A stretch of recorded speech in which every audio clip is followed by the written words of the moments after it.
नमस्कार, माझ्या चॅनलमध्ये आज तुमचं स्वागत आहे. आज आपण बनवणार आहेत विदर्भातील घुगऱ्या. विदर्भामध्ये घुगऱ्याचा खूप महत्त्व असते. गुढीपाडव्यानिमित्त काही भागामध्ये घुगऱ्या बनवल्या जातात. तर त्यासाठी लागणारे साहित्य आहे: अर्धी वाटी ज्वारी, अर्धी मोठी वाटी गहू, छोट्या अर्धी वाटी वाटाणे, छोटी अर्धी वाटी बरबटी, छोटी अर्धी वाटी तुरी, छोटी अर्धी वाटी वाट. आता हे सगळं आपण एकत्र करणार आहे. आपण सगळे धान्य एकत्र करीत आहोत. आता स्वच्छ 3-4 पाण्याने धुवून घ्यायचे. आता आपण हे सर्व धुवून घेतलेलं आहे 3 ते 4 पाण्याने. आता आपण कुकरमध्ये टाकूया याला.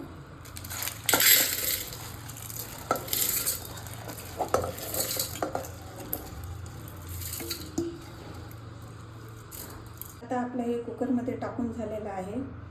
आपण आता याच्यामध्ये पाणी टाकूया. एक प्याला आपण पाणी टाकूया. परत याला पाणी भरपूर लागणार आहे. आणखी आपल्याला पाणी टाकावं लागणार आहे. एवढ्या कमी पाण्याने होणार नाही आहे. तर मी पहिले पाणी टाकलेलं आहे सध्या. ते आपण आता गॅसवर ठेवूया.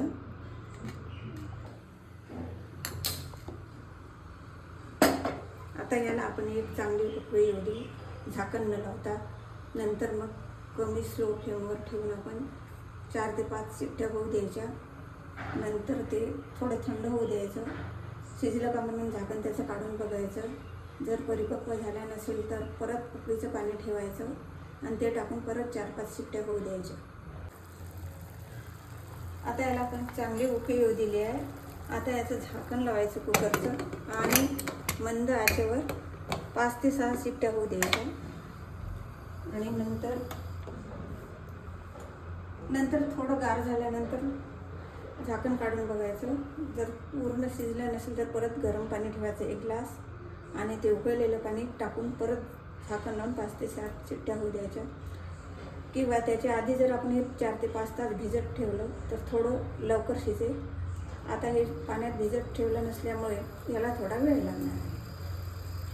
5 शिट्ट्या झालेल्या आहे आपल्या. आता थोडं आधी आपण थंड होऊ दिलं आहे. आता बघू काढून झाकण.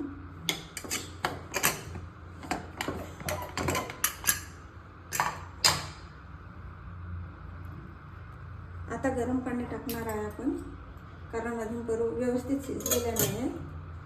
गरम पाणी टाकू. आणखी आपण 3-4 शिट्ट्या काढून घेऊ. आपण आणखी 3-4 शिट्ट्या काढून घेणार आहोत, कारण बऱ्याचशा शिजायच्या आहे. अर्ध्या जास्त झाल्या आहे. परत आपण झाकण लावून कमी फ्लेमवर ठेवणार आहोत. आपण परत 4 शिट्ट्या काढून घेणार आहोत आपण. आता मी गॅस चालू करणार आहे.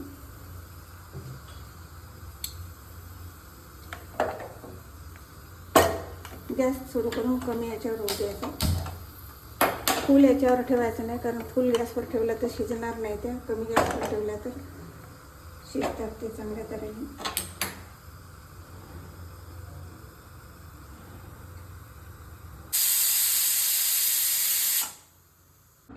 आता आपल्या सगळ्या शिट्ट्या झालेल्या आहेत. दुसऱ्यांदा आता आपण झाकण उघडून बघू.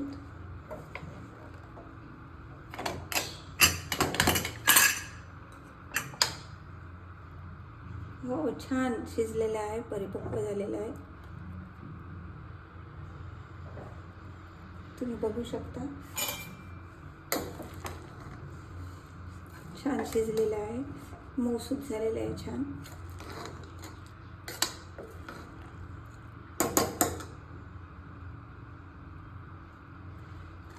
आता आपण याला फोडणी टाकूया.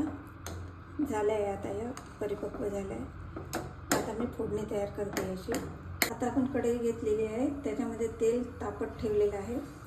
सर्वप्रथम त्याच्यामध्ये आपण मोहरी टाकूया. तेल तापलेलं आहे.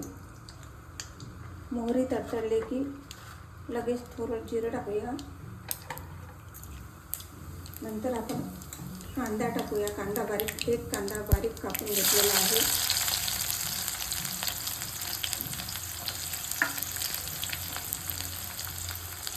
थोडा आपण त्याच्यामध्ये कोडिंबाचा पाला घालूया. ते थोडा वेळ फिरवत राहायचं.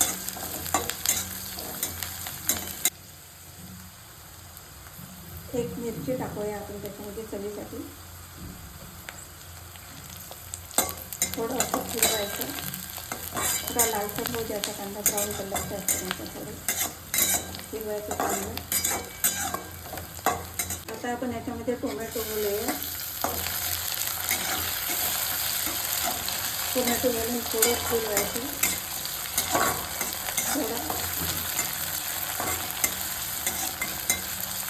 थोडं चांगलं होऊ द्यायचं, परतवत राहायचं.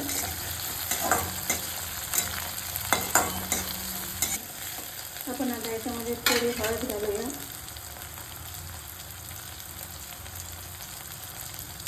तिखट तुम्हाला कमी तिखट पाहिजे असेल तर कमी तिखट घाला, किंवा जास्त पाहिजे असेल तर थोडं जास्तही घालू शकता. मीठ चवीनुसार घालायचं, आपल्याला आवश्यकता आहे तेवढं.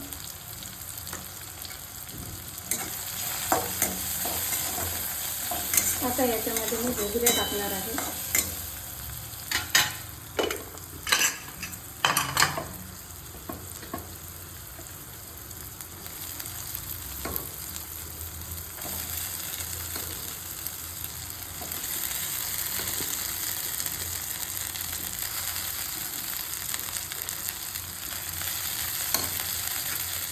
या घुगऱ्या चांगल्या परतून घ्यायच्या. थोडासा गॅस थोडा कमी करायचा.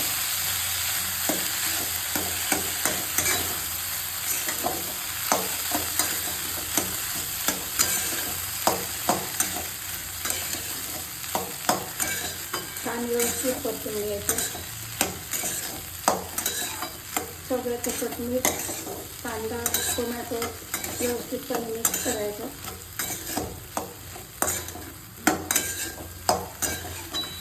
मिक्स झाल्यानंतर वरून कोथिंबीर टाकायचं. कोथिंबीर टाकून गॅस बंद करून घ्यायचा. परत मिक्स करायचं थोडं.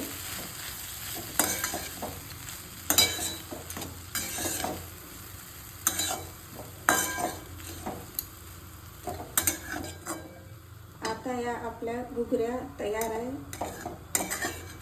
शेतकरी बंधूंच्या शेतामधल्या असं शेतकऱ्यांना आवडणारा पदार्थ आहे हा, आणि खूप मोठा मान याला मध्ये खायसाठी घेऊया. नक्की करून बघा तुम्ही. चव कशी वाटली तुम्हाला, माझी रेसिपी कशी वाटली. ही रेसिपी आवडली असल्यास लाईक करा, सबस्क्राईब करा आणि शेअर करा.